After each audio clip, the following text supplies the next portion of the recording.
భారతీయ railway వ్యవస్థలో Vande Bharat express ఒక నూతన శకానికి నాంది పలికింది. ఇది కేవలం ఒక వేగవంతమైన రైలు మాత్రమే కాదు, ఇది సాంకేతిక పురోగతికి, ప్రయాణ సౌకర్యానికి మరియు మారుతున్న భారతదేశ ఆకాంక్షలకు ప్రతీక.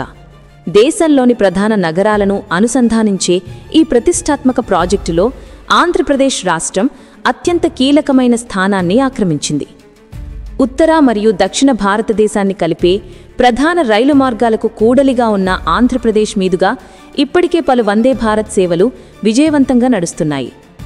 రాష్ట్రంలోని రెండు అతిపెద్ద నగరాలను కలిపే విశాఖపట్నం సికింద్రాబాద్ వందే భారత్, ఆంధ్రప్రదేశ్ వాణిజ్య రాజధానిని పొరుగు రాష్ట్ర రాజధానితో అనుసంధానించే విజయవాడ చెన్నై వందే భారత్, తెలంగాణ రాజధాని నుండి ఆధ్యాత్మిక రాజధానికి నడిచే సికింద్రాబాద్ తిరుపతి సర్వీస్, అలాగే విశాఖపట్నం దుర్గ్ మరియు కాచిగూడ యశ్వంతపూర్ వంటి రైళ్లు ఇప్పటికే రాష్ట్ర ప్రజలకు ఆధునిక, వేగవంతమైన ప్రయాణ అనుభూతిని అందిస్తున్నాయి.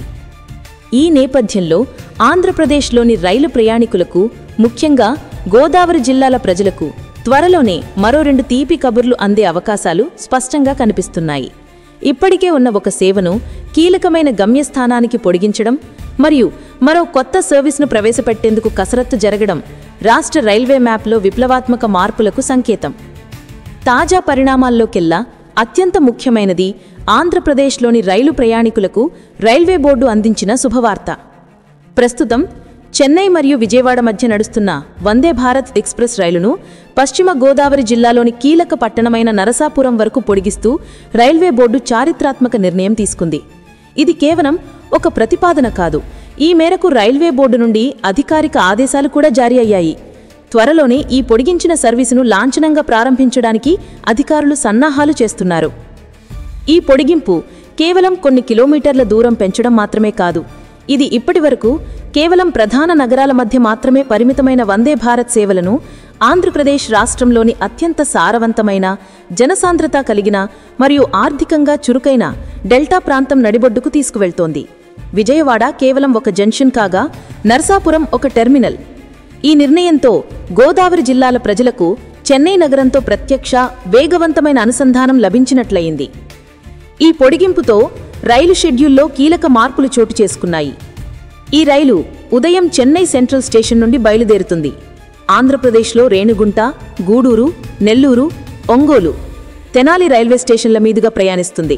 మధ్యాహ్నం 11:45 విజయవాడ రైల్వే స్టేషన్కు చేరుకుంటుంది. విజయవాడ నుండి 11:50 అంటే కేవలం 5 నిమిషాల విరామంతో బయలుదేరుతుంది. మధ్యాహ్నం 1:30 భీమవరం టౌన్ చేరుకుంటుంది. మధ్యాహ్నం 2:10 గమ్యస్థానమైన నరసాపురం రైల్వే స్టేషన్కు చేరుకుంటుంది. తిరుగు ప్రయాణంలో అదే రోజు మధ్యాహ్నం 2:50 నరసాపురం రైల్వే స్టేషన్ నుంచి తిరిగి చెన్నైకి బయలుదేరుతుంది. ఈ షెడ్యూల్ను విశ్లేషిస్తే ఇది వ్యాపార, వైద్య మరియు వ్యక్తిగత పనుల కోసం చెన్నై వెళ్లే ప్రయాణికులకు అత్యంత అనుకూలంగా రూపొందించబడింది. నరసాపురం నుంచి మధ్యాహ్నం బయలుదేరితే రాత్రికి చెన్నై చేరుకోవచ్చు.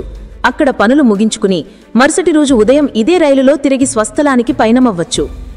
ఈ రైలు పొడిగింపు నిర్ణయం వెనుక బలమైన ఆర్థిక, సామాజిక అవసరాలతో పాటు అంతే బలమైన రాజకీయ సంకల్పం కూడా ఉంది.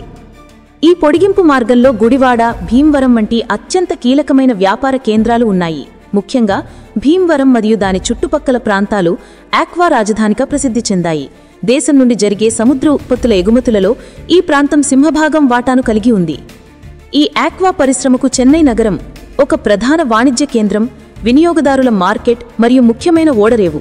ఇప్పటివరకు ఈ ప్రాంతంలోని వ్యాపారవేత్తలు, ఎగుమతిదారులు చెన్నైకి ప్రయాణించడానికి రోడ్డు మార్గంపై లేదా నెమ్మదిగా నడిచే ఇతర రైళ్లపై ఆధారపడాల్సి వచ్చేది. ఈ వందే భారత్ పొడిగింపు వారి ప్రయాణ సమయాన్ని గణనీయంగా తగ్గించి వ్యాపార కార్యకలాపాలను సులభతరం చేస్తుంది. ఆంధ్రప్రదేశ్లోని తీర ప్రాంత ప్రజలకు, ముఖ్యంగా గోదావరి జిల్లాల వారికి ఉన్నత స్థాయి సూపర్ స్పెషాలిటీ వైద్యం కోసం చెన్నై నగరం ఒక ప్రధాన గమ్యస్థానం. వేలాది మంది ప్రజలు ప్రతి నెల వైద్య పరీక్షలు మరియు చికిత్సల కోసం చెన్నైకి వెళ్తూ ఉంటారు.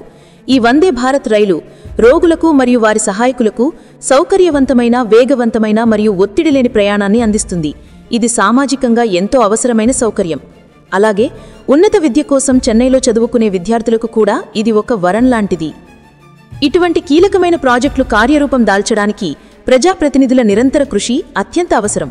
ఈ వందే భారత్ ఎక్స్ప్రెస్ రైలును భీమవరం రైల్వే స్టేషన్ మీదుగా నర్సాపురం వరకు పొడిగించాలని ఆంధ్రప్రదేశ్ డిప్యూటీ స్పీకర్ మరియు గతంలో నర్సాపురం ఎంపీగా పనిచేసిన రఘురామకృష్ణరాజు గారు గతంలోనే కేంద్రాన్ని బలంగా కోరారు. ఆయన చేసిన విజ్ఞప్తులు ఈ ప్రతిపాదనకు పునాది వేశాయి.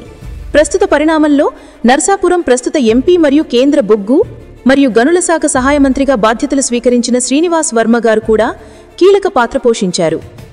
ఆయన ఇటీవల రైల్వే శాఖ మంత్రి అశ్విని వైష్ణవ్ను వ్యక్తిగతంగా కలిసి ఈ పొడిగింపు ఆవశ్యకతను వివరించి దానిని వెంటనే ఆమోదించాలని రిక్వెస్ట్ చేశారు. కేంద్ర ప్రభుత్వంలో మంత్రిగా బాధ్యతలు స్వీకరించిన వెంటనే తన పార్లమెంటు నియోజకవర్గానికి ఇంతటి ముఖ్యమైన ప్రాజెక్టును సాధించడం శ్రీనివాస్ వర్మ గారికి రాజకీయంగా పెద్ద విజయం. ఈ ఉమ్మడి కృషి ఫలించి రైల్వే బోర్డు నుండి వేగంగా ఆమోదం లభించింది. ఈ నేపథ్యంలోనే రఘురామకృష్ణరాజు గారు ట్విట్టర్ వేదికగా రైల్వే శాఖ మంత్రి అశ్విని వైష్ణవ్కు ప్రత్యేక ధన్యవాదాలు తెలియజేయడం ఈ పరిణామం యొక్క ప్రాముఖ్యతను తెలియజేస్తుంది. చెన్నై సర్వీస్ పొడిగింపు అంటే ఒక శుభవార్త అయితే, మరో భారీ శుభవార్త కోసం గోదావరి జిల్లాల ప్రజలు ఆశగా ఎదురుచూస్తున్నారు. అదే హైదరాబాద్ మరియు నర్సాపురం మధ్య నేరుగా వందే భారత్ ఎక్స్ప్రెస్ రైలును ఏర్పాటు చేయడం. ఈ ప్రతిపాదన ప్రస్తుతం రైల్వే శాఖ చురుకైన పరిశీలనలో ఉంది. దీనికోసం అవసరమైన కసరత్తు అంటే సాధ్యాసాధ్యాల పరిశీలన, రూట్ సర్వే, ప్రయాణికుల రద్దీ అంచనా మొదలైనవి జరుగుతున్నాయని సమాచారం. ఈ ప్రతిపాదించిన సర్వీసు యొక్క ఆవశ్యకత అపారమైనది. ఉపాధి, విద్య, వ్యాపారం మరియు ఇతర కారణాలతో లక్షలాది మంది గోదావరి జిల్లాల ప్రజలు హైదరాబాద్లో స్థిరపడ్డారు. ఈ రెండు ప్రాంతాల మధ్య ప్రయాణికుల రద్దీ దేశంలోని అత్యధికంగా ఉండే మార్గాలలో ఒకటి. ప్రస్తుతం ఈ ప్రయాణికులు వందలాది ప్రైవేట్ బస్సులు, నెమ్మదిగా నడిచే ఎక్స్ప్రెస్ రైళ్లు లేదా సుదీర్ఘమైన రోడ్డు మార్గంపై ఆధారపడాల్సి వస్తోంది.